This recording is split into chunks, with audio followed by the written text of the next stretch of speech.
última explanação deste seminário, convido o presidente da Comissão de Direitos Humanos da Assembleia Legislativa de Minas Gerais, o deputado estadual Cristiano Silveira. Agradecer à Câmara Municipal pelo convite, o amigo Jardel, sempre que possível a gente está tentando contribuir com o município, né, nas discussões, na militância, na atividade política.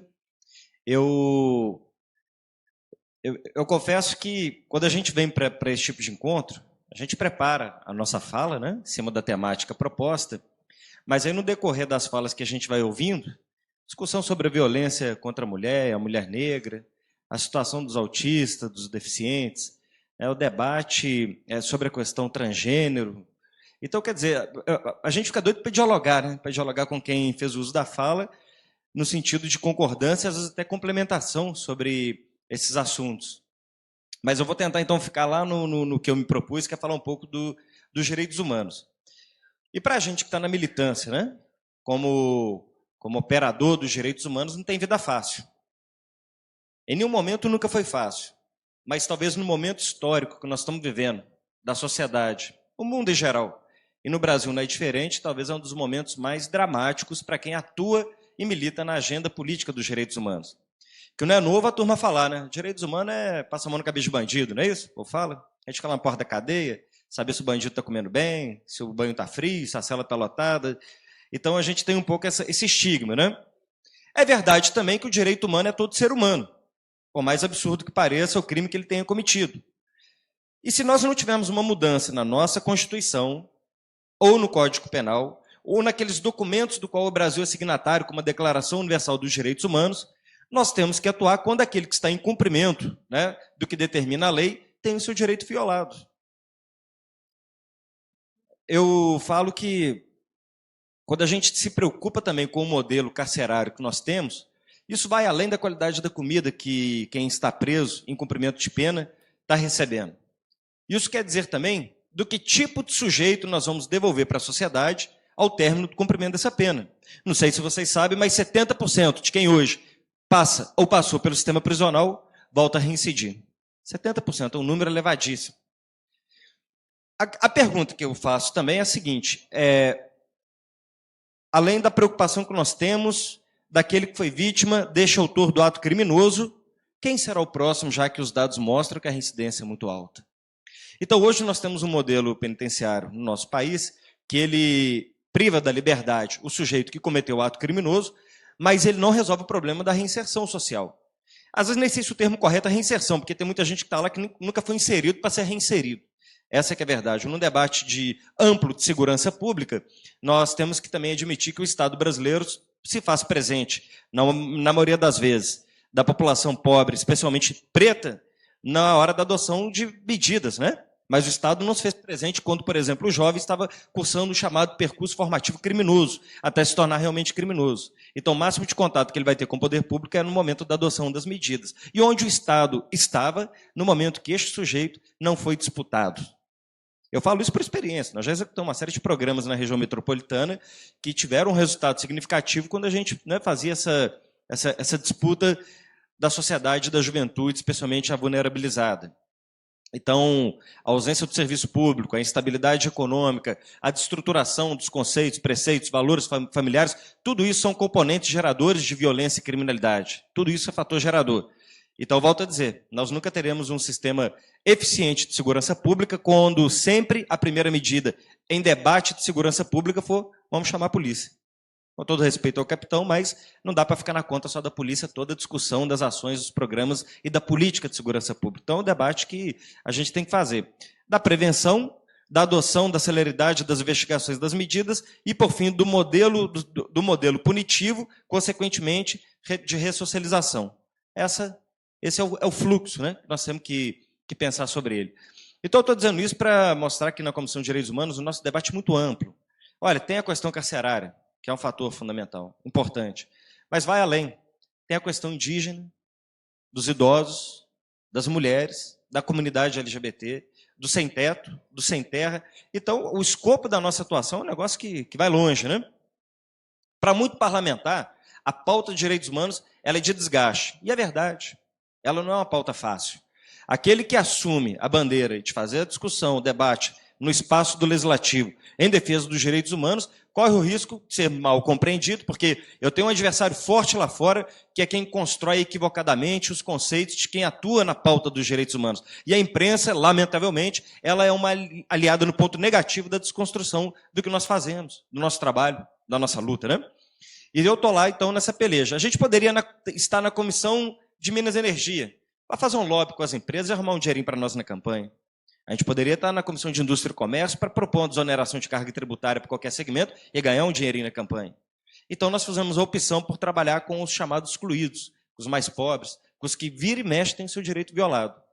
E o negócio é tão complexo que eu fiquei presidente da comissão 2 anos, e aí, quando terminou meu mandato, eu falei para o líder que faz a indicação de quem vai ser o presidente da comissão. Eu falei, olha, eu fui presidente 2 anos, eu acho que outros deputados que ainda não foram presidente de comissão poderiam ter a oportunidade de presidir uma comissão aqui na casa, comissão importante, eu abro mão de continuar presidente para quem quer que seja assumir, né? Ao líder, que ótimo, então acho que isso até ajuda a gente a fazer aqui as composições e garantir os espaços dos partidos, né, do nosso bloco. Falei, beleza. Passou um tempo, o líder pergunta para mim assim, ô Cristiano, se for para você continuar lá na comissão presidente, você não continua não? Conseguiu ninguém, né? Não quis ninguém que assumir, ninguém está querendo, porque está polêmico. Eu falei, pode deixar que eu continuo. E eu não sou de entrar meio corpo na piscina. Se é para mergulhar, nós vamos mergulhar e fazer o que tem que ser feito. E eu também sou vice-líder do governo. Então tem momento que eu tenho que fazer... Existem situações de conflito, que eu sou vice-líder do governo, em tese tenho que defender o governo, mas há momento que são instituições ou órgãos do próprio governo que é violador do direito humano. O que a gente faz? Finge que não está vendo? Não tem jeito. Aí eu falei para o líder também, então vocês têm que escolher. Ou eu sou vice-líder, ou eu sou presidente da Comissão de Direitos Humanos. Se achar que eu estou arrumando problema demais, me tira dos 2 espaços e põe chapa branca lá. Chapa branca vai fingir que não está vendo, que não é com ele. Não, não é bem assim, a gente pensa, né? Vê outro jeito. Então eu falei, para mim não dá. Eu não consigo ser estático quando chega para nós os casos de violação de direitos. Então, eu estou falando isso porque eu podia falar assim, não, a questão dos direitos humanos, eu não sou acadêmico da temática de direitos humanos. Sou graduado em filosofia, mas não sou acadêmico da temática de direitos humanos. Eu não fiz nenhuma especialização na área. Então eu poderia vir aqui e falar, não, os direitos humanos começou lá em 500 e pouquinho antes de Cristo, na Pérsia, com o Cilindro de Ciro, que deve ter sido o primeiro documento que tratou dos direitos humanos, depois passando pela Inglaterra, 1700, Estados Unidos, declaração lá americana, até em 1945, pós-Segunda Guerra Mundial, que veio declarar... Podia ficar contando a história da temática, mas eu prefiro dizer o seguinte, que eu não sou um estudioso, eu sou um operador dos direitos humanos. Eu lido com a questão de direitos humanos de maneira concreta, palpável, dramática, e no dia a dia. Então eu quero fazer um pouco essa conversa, né, de como que a gente tem atuado. Até selecionei aqui algumas fotografias, quem está sentado aqui não vai conseguir olhar, mas elas também estão numa revista que depois eu vou deixar à disposição para quem... Ela vai estar à disposição para quem interessar. Aqui, essas fotos são algumas das audiências e atividades que a comissão teve nesse último período, que nós achamos que eram alguns assuntos emblemáticos, né?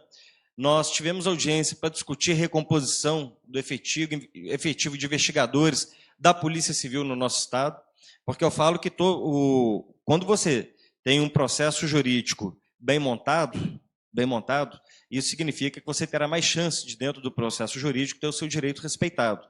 Isso passa, por exemplo, por um bom processo de investigativo, criminal, porque aí você vai construir a peça, né, jurídica a partir do inquérito. E quem faz isso, inicialmente, é a Polícia Judiciária, que é a Polícia Civil, através dos seus investigadores. Hoje, como nós temos um déficit muito grande de investigadores, a gente precisa fazer um movimento no Estado para que haja uma recomposição.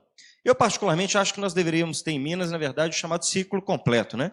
Polícia Militar, ela também, ao atendimento da ocorrência, ela poder fazer todo o percurso até que isso se instaure como um processo decididamente montado para depois a atuação jurídica. Então, tivemos uma audiência importante onde nós debatemos e, como consequência, houve a convocação de alguns excedentes do último concurso de investigadores. Pode passar? Isso aqui foi um prêmio que nós recebemos, pode parecer, não é relevante não, prêmio do que é obrigação, prêmio não é... Essa audiência pública foi uma audiência importante que nós fizemos na cidade de Santos Dumont. Na década de 80, em Santos Dumont, várias crianças eram disponibilizadas para adoção para famílias de estrangeiros. Tudo bem, adoção não é nada incomum, e vira e mexe você tem um estrangeiro interessado numa criança brasileira. O problema era o volume de crianças e como isso era feito. Na verdade, o que nos pareceu era que por trás dessas adoções estava um tráfico internacional de crianças. E, pasmem, com participação de pessoas poderosas, inclusive do sistema judiciário à época. Então, essa audiência ela teve uma grande repercussão. E houve um caso que me chamou a atenção, que no meu Facebook, à época, eu postei uma matéria contando, né, desta audiência, deste caso. E eu recebi uma postagem toda em francês. E eu não entendo de francês, a gente joga lá para traduzir. Quem tinha feito a postagem foi uma das crianças que, à época, tinha sido colocada para adoção, confirmando para mim a história. Eu falei, é verdade, eu moro na França até hoje, fui adotado, e eu era dessa cidade de Santos Dumont.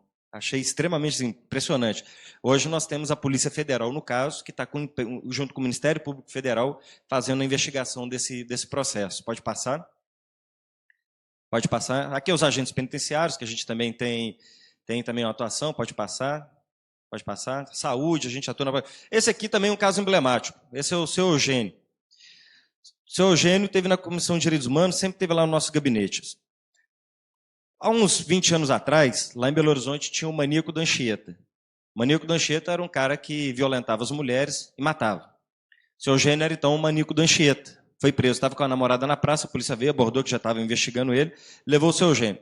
Ficou preso quase 20 anos. No período que ele ficou preso, a mãe morreu, perdeu os pais, perdeu a namorada, perdeu todo mundo. E para sobreviver dentro da cadeia, as histórias que o seu Eugênio conta são espantosas, para sobreviver dentro da cadeia, ele tinha que fingir que era maluco, doidão e que perigoso, ainda por cima. Assim, eu, inocente, tendo que fingir que sou perigoso para eu não morrer dentro da própria cadeia. Depois, o Estado vem a descobrir que o seu Eugênio não era o Maníaco da Anchieta. E aí prendeu o Maníaco da Anchieta. Prendeu. Resolvido o problema? O Estado cometeu um erro dentro das suas instituições, do processo investigativo, que eu falava agora há pouco, do processo judiciário, e tivemos um homem inocente preso por uma ação do Estado que, em tese, tem que ser o garantidor de direito. O seu Eugênio, então, foi liberto. E prenderam o Maníaco da Anchieta. Só que não era o Maníaco da Anchieta também. Era um outro homem inocente. Esqueci o nome do senhor, você lembra, Peter? O senhor Pedro Meyer. Outro homem inocente. Depois, na terceira, aí sim, conseguiu identificar o autor e prendeu. Então, o Estado que lesou um sujeito, como aí o caso do seu Eugênio foi quem nos procurou, então nós assumimos mais o caso dele. Ele, com uma ação contra o Estado já condenado, e o Estado errado, recorrendo, ele sem condição de arrumar emprego, porque é ex-presidiário, mesmo sendo inocente, e também já há mais de 60 anos. Então é difícil um cara nessa condição conseguir arrumar, e com instabilidade emocional e psicológica. Como é que vai arrumar emprego? Então ele no gabinete, senhor deputado, eu estou com dificuldade de sobreviver, eu não arrumo emprego, eu não tenho nada, cara, eu não cometi crime.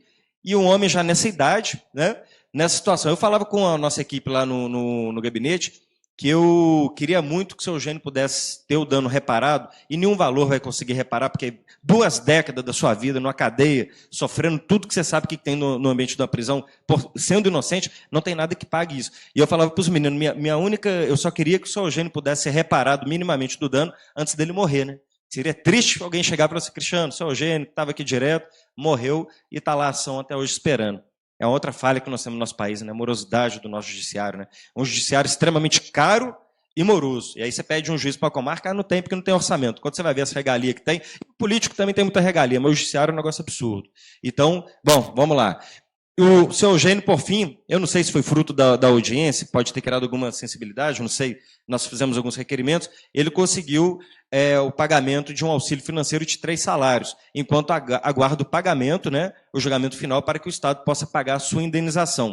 O seu Eugênio esteve lá no gabinete, e teve outro episódio, eu estava lá no plenário, na hora da votação na Assembleia, aí a Polícia Legislativa chegou lá, disse, deputado, precisamos falar com o senhor, o que está acontecendo? Tem um senhor lá no seu gabinete que está com a faca no pescoço, falou que vai se matar. Ela falou, lá, como é que é? Não, um senhor assim, mais velho e tal. Aí eu já pensei, seu Eugênio, né? Corri lá no gabinete, vamos dar café, chama o Eugênio para conversar, põe ele para ficar calmo. Aí ele está assim, cara, eu não estou aguentando mais, tal, minha vida e tudo. Bom, enfim, só sei que depois disso saiu o auxílio financeiro dele, e não sei, tinha saído também, você sabe, Peter, a indenização? Parcelado, né? Que é um valor um pouco alto, então me parece que saiu. O senhor Eugênio foi lá, deixou um quadro, que ele é artista plástico, deixou um quadro, sei lá, entrega esse quadro para o deputado, tem a foto do quadro até ali na nossa revista, entrega esse quadro e deixa um abraço para ele, por tudo que vocês fizeram por mim, e eu estou indo embora para o Rio de Janeiro, que eu vou montar um ateliê e vou tentar viver um pouquinho do restinho da minha vida que sobrou, né? Então foi um caso muito emblemático que nós tivemos lá na comissão. Pode passar? Essa audiência aqui, o que foi isso aqui? A do terceirização dos Correios. A nossa comissão recebe muito... Porque é o seguinte, direitos humanos que são direitos individuais, direitos coletivos. Direitos coletivos se organizam muito através dos sindicatos, das associações, das entidades. Então, eu recebo muito os movimentos sociais ligados aos trabalhadores de tudo quanto é categoria, para debater as pautas reivindicatórias. Uma dessas pautas que nós discutimos foi a possibilidade da privatização dos Correios, do qual o sindicato e os trabalhadores são rigorosamente contra, né? Então, a Comissão de Direitos Humanos fez essa discussão também. Pode passar? Esse aqui, o que foi esse aqui, Peter? Ah, isso aí foi o seguinte, vocês lembram da PEC 55, né? Que foi aprovada e virou emenda constitucional 95. O que essa PEC fala? Congelar investimento em saúde, educação e segurança por 20 anos. 20 anos, pensa o que é isso. Eles chamam de gasto, né? Para poder vender bem para o povo e o povo apoiar, a televisão põe assim, governo apresenta medida para corte de gastos. Que a gente acha que o governo é muito gastão, né? Gasta demais, gasta errado. Mas não se trata disso. Se trata de corte de investimento em saúde, educação e segurança. Pergunto, quem que precisa da saúde pública? Da educação pública? Da segurança pública? Porque o rico não, até segurança privada eles têm, sabe, capitão? Não precisa, mas quem precisa do serviço público são os trabalhadores, os mais pobres. Então essa PEC é uma PEC que, de certa forma, para o governo fazer economia, para pagar juro da dívida para rentista no mercado financeiro, tira da condição do trabalhador receber um investimento. Hoje, os vereadores estão aqui, eles sabem disso, está aqui daí, pastor Darcy, os vereadores, a nossa presidente, sabem disso. O que nós hoje colocamos na saúde e na educação praticamente já não é suficiente, né? Agora imagina você congelando e fazendo a recomposição desse orçamento somente com a inflação do período. E se todo o governo trabalha para não ter inflação, é zero a recomposição. Então, nós somos no vinagre, né? Pode passar? Esse foi um caso também emblemático. Esse foi no município de Campo do Meio. Esse é um companheiro nosso do Movimento Sem Terra, trabalhador, que foi espancado por 3 jagunços de um dos grileiros de terra da região. A questão do sem terra é um trem polêmico. A imprensa vende que é tudo bandido, anda armado, vagabundo, que os caras têm caminhonete importada, que é gente rico que está querendo terra para negociar terra. Pode ser que alguém tenha esta intenção e acaba se infiltrando no movimento. Mas eu conheço pelo menos uns 10 acampamentos, já passei tempos em acampamentos, e vou lhe dizer, a grande maioria são trabalhadores. Qual que é a polêmica da terra? A polêmica da terra não é o sem terra invadir a fazenda produtiva, não existe isso. A lei também não trata disso. Trata das áreas improdutivas e trata também de áreas remanescentes do próprio Estado. Porque ninguém discute, por exemplo, o camarada que vai lá, ocupa a terra e planta. Aí é rico, é o chamado grileiro. Ninguém discute. Quando você vai olhar a cadeia de domínio daquela terra, você vai perceber que aquela terra pertenceu ao Estado.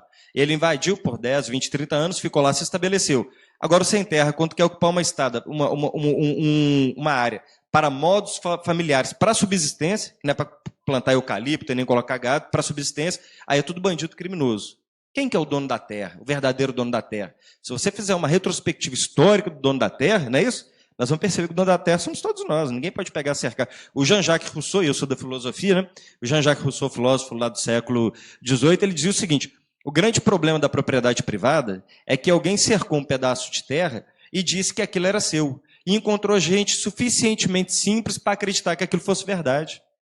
E aí os anos vão passando. Então, eu tive uma situação de sem terra ocupar um espaço que pertence ao Estado e grileiro entrar na justiça e achar ruim. E perdeu na justiça, que aí, quando ele levantou a lebre, nós fomos fazer a cadeia de domínio e percebeu que aquela área era uma área pública e não uma área pertencente a um fazendeiro. Aquele que tem a terra legitimamente e produz, ele não tem problema nenhum, sem terra não ocupa, ele vai produzir, vai ajudar no agronegócio. Agora, áreas improdutivas ou áreas remanescentes de domínio do próprio Estado são objeto, sim, da reforma agrária do direito à terra, que está na nossa Constituição, que está nas declarações que nós assinamos, e o Papa Francisco disse muito bem recentemente: todo homem, mulher, trabalhador tem que ter direito a terra, teto e trabalho. Pode passar? Esse daqui, o que foi? Quanto terceirização? Tal. Ah, teve aquela chacina de Unai, vocês lembram, né? Um caso emblemático, onde os auditores foram chacinados também por fazer a fiscalização identificando trabalho escravo. Então, os auditores fiscais foram mortos Então, a comissão não está deixando esse assunto esquecer, porque já tem muitos anos, e a gente quer que tenha que a justiça seja feita, né? No caso de Jundiaí, vão passar, o pessoal já está me avisando para me correr. Esse aqui foi um caso da ocupação ali em Mário Campos. O pessoal do movimento de sem teto, pela moradia, ocupou uma área, nós tivemos uma reintegração que houve um conflito, e essa menina aí de 14 anos acabou sendo atingida por uma bala de borracha e tendo a boca toda machucada. Aí foi uma audiência muito pesada, de 6 horas, que além dos depoimentos tinha imagens, tanto por parte, naquele momento, da polícia, quanto também de quem fez a ocupação. Então, nós estamos propondo uma nova legislação no Estado que medie as relações, né, do Estado para circunstâncias de reintegração, para que a gente não precise, né, ter sempre o conflito no momento da reintegração de posse. E foi uma reintegração sem mandato judicial. Né? Aí eles falam, foi esbulho processório. Né? Esbulho processório é muito contestado. Então, nós temos que fazer uma lei para poder estabelecer os parâmetros para que os procedimentos sejam adotados. Aí outra briga minha com mineradora. Brigo demais com mineradora. Ah, mas você é contra mineradora, deputado? Você usa relógio que tem minério, você usa celular que tem minério, a mineração traz emprego, renda, trabalho, eu sei disso tudo. Minas Gerais é o nome, Minas Gerais pelas minas. 50% da mineração está aqui. Agora, qual modelo minerário nós queremos? Qual modelo? Essa foto é da Anglo, né? Da Anglo Gold. O jornal O Tempo fez uma série de reportagens interessantes sobre isso. Para vocês terem uma ideia, a primeira comissão aí em Mariana, lembra da Samarco, né, Mariana? Rompimento da barragem. Primeira comissão lá, uma audiência pesada. Primeira comissão foi a nossa. Depois nós criamos uma comissão extraordinária das barragens. Fizemos uma audiência, ouvimos os trabalhadores, o pessoal lá do São... Como é que chamava lá a comunidade? São... Ô, gente. Lá a comunidade que foi atingida, lá... Eu vou lembrar. Na hora que eu parar de tentar lembrar, eu lembro. Da barragem do Fundão, né, quando ela rompeu. Então, a família das vítimas, mais poder público, mais Ministério Público, mais o povo da Anglo. Então, foi uma audiência muito produtiva. O senador Paulo Paim, como resultado da nossa audiência, nos chamou para poder falar na Comissão de Direitos Humanos do Senado. E eu levei todo o material para discutir o que nós tínhamos feito aqui em Minas. E a empresa estava na mesa, que no caso é a Samarco, que tem a Vale como acionista, né? E aí eu falei assim, senador, por fim eu quero dizer uma coisa, sabe qual é o problema da mineração no Brasil? Que é o rabo que balança o cachorro, não é o cachorro que balança o rabo.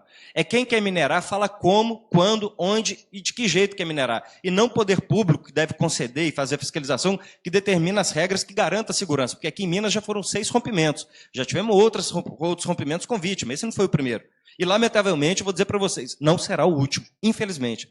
E eu falava assim, senador, sabe o que acontece? Se a gente falar que no Brasil ninguém mais vai minerar utilizando água e fazendo barramentos, as barragens, sabe o que vai acontecer? Aí alguém no auditório gritou assim, as mineradoras vai tudo embora.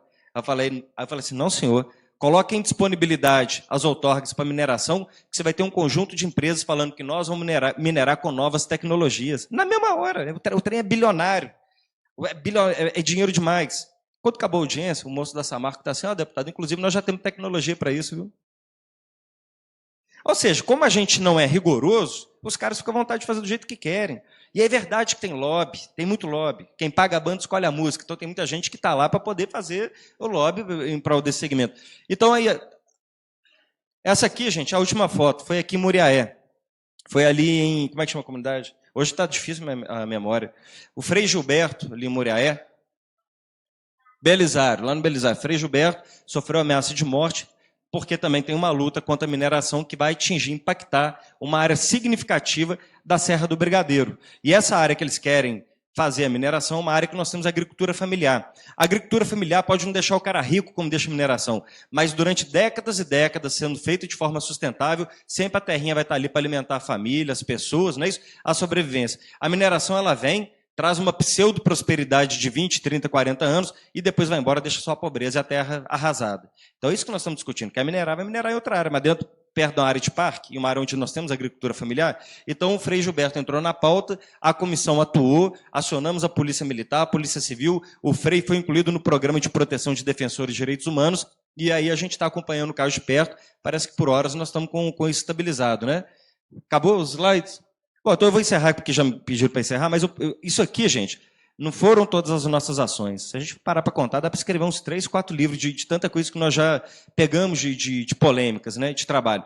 Mas eu trouxe os casos de maneira concreta para materializar, para saber que a discussão dos direitos humanos não está no campo somente do discurso e da tese. As questões, elas estão se dando de maneira concreta e tem muita gente tendo direito violado hoje. E a gente vai continuar atuando nesse sentido.